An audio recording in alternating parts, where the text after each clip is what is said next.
1989 Japan के सेतामा police station में Hiroshi मियानो and जो उगारू नाम के दो लड़कों के साथ एक 19 साल की लड़की को किडनैप और गैंग रेप करने के बाबत में पूछताछ की जा रही थी। पुलिस इन दोनों से अलग अलग करके इंटरोगेट कर रही थी। जब पुलिस ने मियानो को इस रेप के बारे में पूछा तब उसे लगा कि पुलिस उससे जुंकू फुरुतो के मर्डर के बारे में पूछ रही है। हालांकि पुलिस को जुंकू फुरुतो के बारे में कुछ भी पता नहीं था। ये एक मिसअंडरस्टैंडिंग थी। मियानो पुलिस को एक मेटल ड्रम के बारे में बताता है। जब पुलिस उस मेटल ड्रम को इन्वेस्टिगेट करती है तब उन्हें उस ड्रम में एक 17 साल की लड़की की डेड बॉडी मिलती है। जब इस डेड बॉडी का पोस्टमार्टम किया जाता है तब पता चलता है कि इस लड़की के साथ 500 से भी ज्यादा बार रेप किया गया था। यही नहीं, मौत के दौरान ये लड़की प्रेग्नेंट भी थी। पुलिस को इसके स्तनों में छोटी छोटी सुइयां भी मिली थी जो इसके स्तनों में घुसाई गई थी।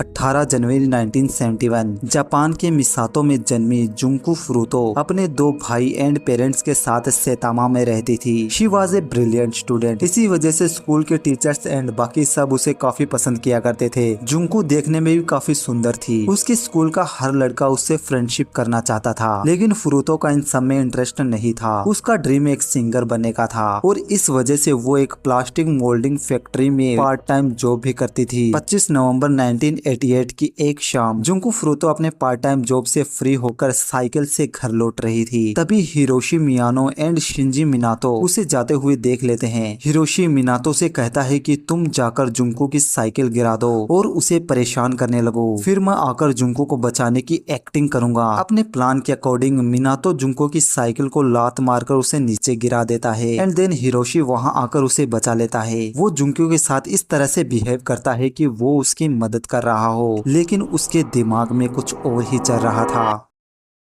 पता नहीं ये बात मैं आपको बताना कैसे भूल गया हूँ, लेकिन हिरोशी एंड मिनातो जुंकू के स्कूल के ही ड्रॉप आउट स्टूडेंट थे। वो दोनों एक लोकल गैंग के मेंबर भी थे। छोटी मोटी चोरियां करना और लड़कियों का रेप करना उनके लिए आम बात थी। हिरोशी जुंकू को पसंद भी करता था, इसलिए उसने जुंकू को प्रपोज भी किया था, लेकिन जुंकू इस प्रपोजल को एक्सेप्ट नहीं करती। इसी वजह से वो जुंकू से बदला लेना चाहता था। चलो मेन स्टोरी पर आते हैं। जुंकू की हेल्प करने के बाद मियानो उसका ट्रस्ट गेन कर लेता है और उसे घर छोड़कर आने का ऑफर देता है। जुंको उसके इस ऑफर को एक्सेप्ट कर लेती है और उसके साथ एक वेयर हाउस पहुंच जाती है। वेयर हाउस पहुंचने के बाद मियानो उससे डराने धमकाने लगता है और उसे अपने गैंग के बारे में बताता हुआ ये भी कहता है कि वो जो भी कहे चुपचाप मान ले, वरना मेरी गैंग के लोग तेरी फैमिली को मार डालेंगे। मियानो की इन डरावनी बातों को सुनकर वो उसके साथ एक होटल में जाने को राजी हो जाती है, ये बिना जाने कि जिसके साथ वो जा रही है वो उसकी जिंदगी को जहन्नुम बना देगा। होटल आने के बाद मियानो जुंकू का रेप करता है और इसके बारे में वो अपने दोस्त जो ओगारो को भी बताता है। जो ओगारो भी उसके साथ वही करना चाहता था जो मियानो ने किया था। अगली सुबह मियानो जुंकू को एक पार्क में लेकर जाता है जहां ओगारो और उसका एक और दोस्त यशुशी उसका वेट कर रहा था। यहाँ से वो तीनों जुंकू को एक दूसरे होटल में लेकर जाते हैं एंड वहाँ ले जाकर वो सब बारी बारी से जुंकू का फिर से रेप करते हैं। ये सब फुरुतो को उस होटल में 40 दिनों तक रखते हैं और इन 40 दिनों में उन्होंने उसके साथ वो सब किया जो एक इंसान कभी कर ही नहीं सकता।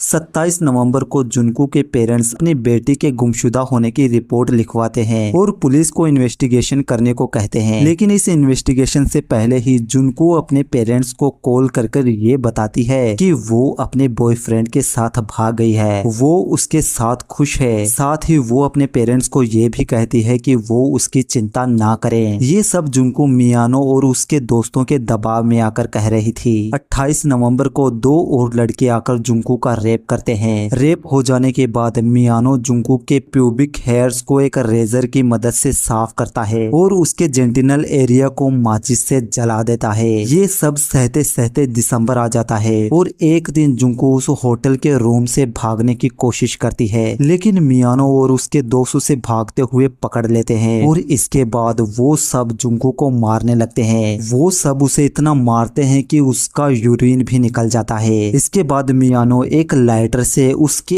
एंकल्स को जला देता है ताकि वो आगे से भागने की कोशिश ना करे। ये सब उसके साथ इतनी ब्रूटलिटी करते हैं जिसको बताते हुए भी मेरी जुबान लड़खड़ा रही है। मियानो और उसके साथी जुंकू को नेक्ड करके बालकनी में खड़ी होकर बेट करने को कहते हैं और उसे खुद के प्राइवेट पार्ट्स में बोतल और रोड डालने के लिए फोर्स भी करते हैं। यही नहीं, वो उसको अल्कोहल और दो सिगरेट एक साथ पीने को भी कहते हैं। मिडल ऑफ दिसंबर की एक रात मियानो गलती से फ्रूटों के किए हुए यूरिन पे पैर रख देता है और इस बात को लेकर वो उसे घसीटता हुआ फर्श पे लेटा देता है और उसकी आंखों पर कैंडल्स को जलाकर रख देता है। यही नहीं, वो उसे उसका यूरिन भी पिलाता है। इतना सब होने के बाद जुंकू काफी कमजोर हो जाती है, उसकी बॉडी के जख्म सड़ने लगते हैं। उसमें इतनी हिम्मत भी नहीं बची थी कि वो टॉयलेट तक जा सके। एक रात कसिनो में पैसे हारने के बाद मियानो गुस्से में लाल पीला होता हुआ जुंकू के पास आता है और वो अपना सारा गुस्सा जुंकू पर उतारता हुआ उसे बेल्ट से मारने लगता है। इसके बाद वो लाइटर निकालता है और उसका लिक्विड जुंकू की बॉडी पर डालकर उसमें आग लगा देता है। ऐसा करने के बाद जुंकू कुछ देर तो तड़पती रहती है, लेकिन फिर वो अपनी सांसों को रोक लेती है और वहीं उसकी मौत हो जाती है। फ्रूटो के मरने के बाद मियानो और उसके दोस्त उसकी बॉडी को एक मेटल ड्रम में डालकर उसके ऊपर सीमेंट डाल देते हैं और उस ड्रम को वकासु आइलैंड पर फेंक देते हैं। कुछ दिनों बाद पुलिस मियानो और ओकारू को एक दूसरे रेप के मामले में अरेस्ट करती है, जहां मिसअंडरस्टैंडिंग की वजह से मियानो पुलिस को फ्रूटो की डेड बॉडी के बारे में बता देता है। बट इतनी ब्रूटल क्राइम करने के बाद भी मियानो को 20 साल की ही सजा सुनाई जाती है और उसके दोस्तों को तो 6-7 साल बाद छोड़ भी दिया जाता है। ये सब इसलिए किया गया क्योंकि ये सभी लड़के 18 साल से कम उम्र के थे।